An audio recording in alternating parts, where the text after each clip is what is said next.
A mediados del siglo XIX, tanto en Europa como en Norteamérica, en las emergentes factorías industriales, se exigía a los obreros trabajar 12 y hasta 16 horas diarias durante 6, incluso 7 días a la semana, incluyendo niños y mujeres dentro de faenas pesadas y con un ambiente insalubre y hasta tóxico.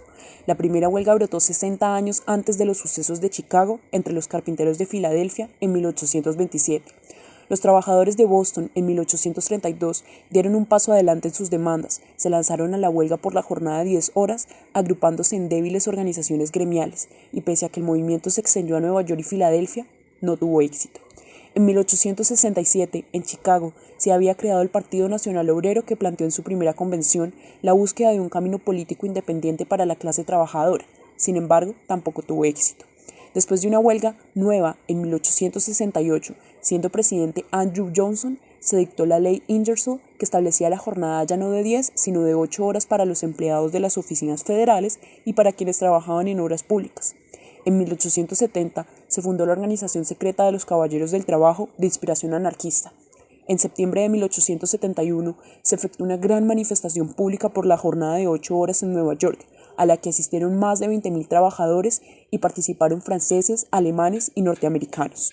En 1872 se libraron importantes combates por las 8 horas. Los obreros modelistas lograron satisfacer sus demandas, pero fueron engañados por sus patrones, quienes los despidieron de sus ocupaciones.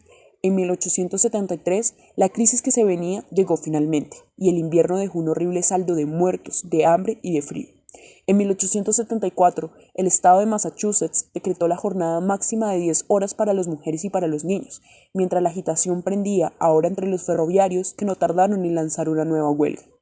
En 1881 se constituyó en Pittsburgh la American Federation of Labor, la Federación Norteamericana del Trabajo, que exigió en su primer congreso el cumplimiento de la jornada de trabajo de 8 horas para los que trabajaban en obras públicas.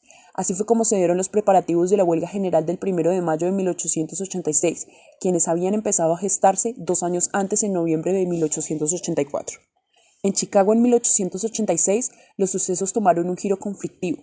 Los trabajadores de dicha ciudad vivían en peores condiciones que los de otros estados, partían al trabajo a las 4 de la mañana y regresaban a las 7 de la noche. El 1 de mayo es un homenaje a los mártires de Chicago, un grupo de sindicalistas anarquistas que fueron ejecutados en Estados Unidos por realizar marchas masivas en pro de mejoras laborales. Su principal objetivo era reducir las horas de trabajo, los salarios miserables y las condiciones laborales de semiesclavitud. Ese 1 de mayo también iniciaron eventos trágicos. La policía disparó contra los manifestantes en las puertas de la empresa McCormick de Chicago y en los días siguientes estalló una bomba contra las fuerzas policiales, un evento que se denominó el atentado de Haymarket. El 21 de junio se llevó a juicio a 31 trabajadores acusados de los atentados. Posteriormente el número fue reducido a 8 condenados. 5 fueron condenados a la horca, 3 a prisión. Estos condenados se convirtieron en los mártires de Chicago.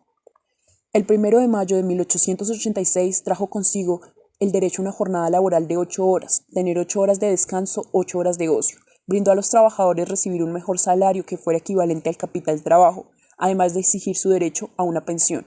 Gracias a esta lucha podemos hablar de que el derecho laboral mantiene una relación constante con otras ramas del derecho para así añadir, modificar, proteger necesidades y derechos de las personas.